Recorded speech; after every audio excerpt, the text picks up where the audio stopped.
Red, Pride of Eden is an idle RPG for smartphones developed by Yozo. The story begins with the main character's death. While saving a cute little kitty from a fighter, the protagonist dies. But that's not the end, as they suddenly get isekai'd by a loli hikikomori goddess. 私は女神エヴァンテ。おめでとう。あんたは前世に善行を積んだおかげで転生できるよ。And she sends our main character to a new world, Eden. But before that, she gives a single advice. あ、そうだ。あんたが元の世界に戻りたければ、あんたが救った猫を探すといいよ。And once there, the protagonist is attacked by monsters and is saved by two mysterious girls, April and Olivia. Those two are no ordinary girls. They are special beings known as Red. They are evolved girls with mystical powers, super strength, and, most importantly, animal parts. ある日突然、耳とか尻尾が生えてきて、すごい力が使える女の子のことだよ。That's right. They are animal girls. The main character learns that Reds have established their own guild system, the Pride. However, because of their supernatural abilities, Reds are feared by humans. Therefore, a rule was placed which requires at least one human to be in charge of any Pride group. And that's why they recruited the protagonist to be their new leader. And in exchange, they promised to help finding that cat that the goddess talked about. But, at that point, they didn't realize something very important about that world. There are no normal animals in Eden. In this world, the only animals are animal girls. Wait a minute. How does human society works in this world? Do they milk animal girls? Do they ride on animal girls? Do they eat animal girls? Well, I guess we can assume that they do all those things, one way or another. And there you have it. There isn't much of a story here. Honestly, it's a very silly plot, and the gameplay isn't special either. It's an idle game, which means you barely have anything to do during battles. Aside from activating your unit's super attacks, everything else is automatic.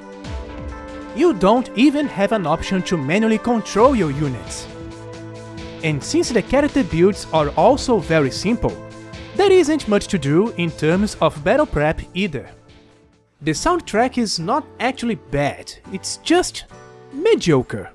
It's mostly relaxing and cute songs, but nothing memorable. The voice acting is not bad either. It's actually quite good, with many famous voice actresses. But the script is very limited. They did what they could with the material they had. ここの本で大稼ぎして、またパーッと遊びましょう。 Seems like all the focus was put into the cute little waifus. Each girl has at least 2 different art styles that you can change at any time. They are all animated with live 2D, and when you upgrade their attributes, their clothes change. Without mentioning that the game is filled with beautiful illustrations showcasing them. This is undoubtedly a waifu game. I do have some compliments to give though. The menus are mostly pretty charming. I like this one with the fairy tale book opening, for example. It's very adorable. There is also this gameplay mode which plays like some sort of board game. Every day you get to roll the dice and visit different events and challenges on this board, which can give you nice rewards. It's something different and fresh to do every day. And I would love to see something similar in other gacha games. And lastly, I love the animations for when you are changing your party formation. Yay! If you are familiar with Princess Connect, this game will feel very similar to you. and it might even be a good alternative. There are many comparisons between those two games, but I believe Red Pride of Eden to be similar but different enough. And the game itself is decent for what it's trying to be. However, there have been many plagiarism accusations around this game that go way beyond the Princess Connect case. Recently, the player base has spotted countless animations inspired or even traced from famous anime shows, like Fate Stay Night and Demon Slayer, and even from other gacha games, like Epic 7. This is what you get for ruining my vacation. 特別公演が始まるわよ。 This has been quite a huge polemic, and many players stopped supporting the game for fearing an imminent lawsuit and an eventual shutdown. The future seems bleak for Red Pride of Eden, but if you are curious to see how things will turn out, you can easily download the game from many app stores.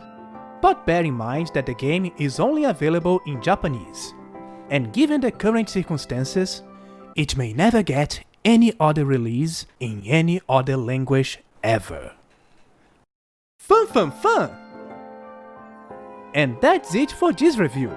But if you have any other questions about Red Pride of Eden, or any other suggestions for future reviews, just leave a comment. Thank you for watching. Bye!